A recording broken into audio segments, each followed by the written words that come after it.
Hi guys! Magandang umaga, magandang araw sa inyong lahat. Ayan. Naku, naharangan na, hindi na nakita yung ano ni Annabelle. Yung tasa niya.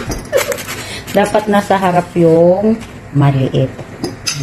Yan. O yan mga ka-Inday. Magkakapi na kami ni Inday Annabelle. Ayan. O yan yung sa akin. Sobrang tangkad ng aking tasa. Tapos, ang aming pagkain ay chicken shawarma. Ayan, mga ka-Inday. Napakasarap po nito. Ayan. O, tingnan nyo. Yung akin, kaya ganyan yan kasi dinagdagan ko ng mayonnaise yan. Ayan. Tingnan nyo mga ka-Inday. Pinainit namin yan sa kabasa.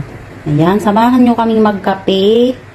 Almusal namin ngayong araw. At mamayang hapon uuwi na si Inday Annabelle. Ayan, LDR kami ulit.